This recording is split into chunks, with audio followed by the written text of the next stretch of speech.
Hey guys, welcome back to the channel. In today's video, I'm going to be providing a longer term market outlook for Monero. We'll talk about some bullish signs playing out over the last few months on this weekly chart, the break above some of these weekly moving averages, as well as XMR's performance against Bitcoin by taking a look at the XMR BTC ratio.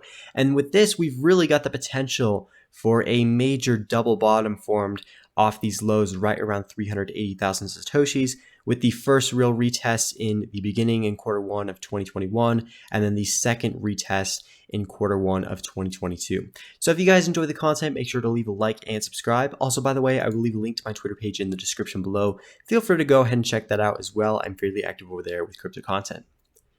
So I do want to talk about first the break above these weekly moving averages.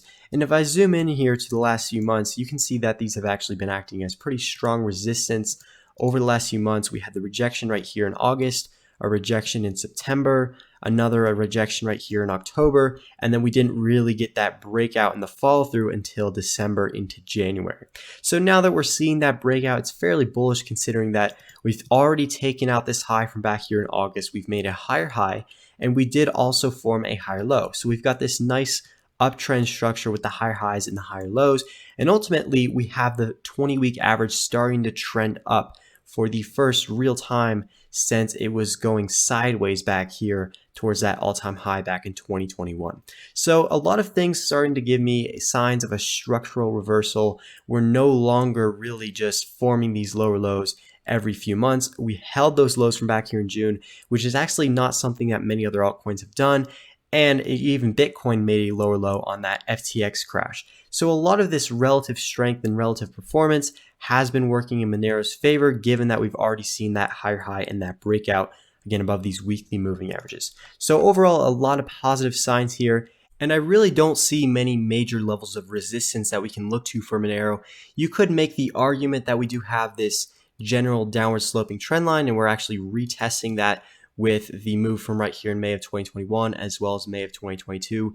We're sort of pressing up against that trend line, but I really don't like to use diagonal levels as resistance because it is quite the arbitrary measurement. You could basically have such a different measure or look if you were to say take it to this candle, and you could say, well, maybe we've already broken out, and you can just make so many different trend lines to sort of suit your bias. So that's why I don't really like to use these.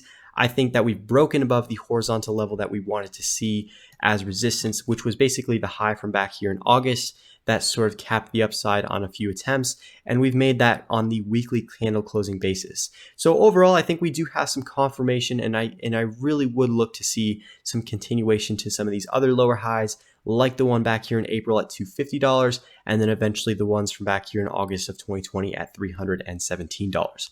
I also like to see Monero's performance and outperformance against Bitcoin by having this longer term uptrend on the XMR BTC ratio. And when I'm referring to the longer term uptrend, I'm just basically talking about this move that we began back here in December of 2021, where we started having that outperformance and relative strength against Bitcoin on this major double bottom. So we came back down to retest this level at 380,000 Satoshis with the first move in Q1 of 2021, the second move in Q1 of 2022, and we're really just seeing that follow through.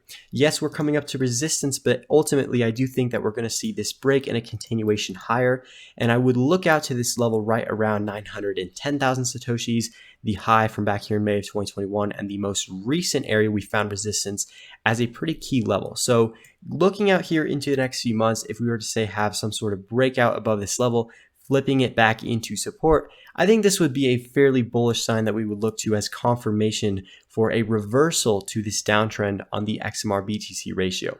And we don't really have too much confirmation yet because this could obviously just be one big fake out. But again, if we do have that development on the weekly chart coming back above this level, the high from back here in the most recent leg up, as well as the high from back here in May of 2021, if we're breaking out above that, I really don't see any scenario other than a macro trend shift on this Bitcoin valuation. And from there, we could start to look to the resistance levels right around 1.4 million Satoshis, 1.2 million Satoshis, which was the support, resistance, And then from there, it's really just no more resistance until the all-time highs. So those are the two levels that I would be looking at too. I really don't see any major levels of resistance in this consolidation, and I wouldn't expect it to be too difficult for XMR to basically form that new all-time high if we're reclaiming this level at 1.2 million Satoshis and making those almost 3-year highs. So I hope you guys did enjoy the content and the analysis. By the way, make sure to check out my Twitter page. I'll leave a link to that in the description below.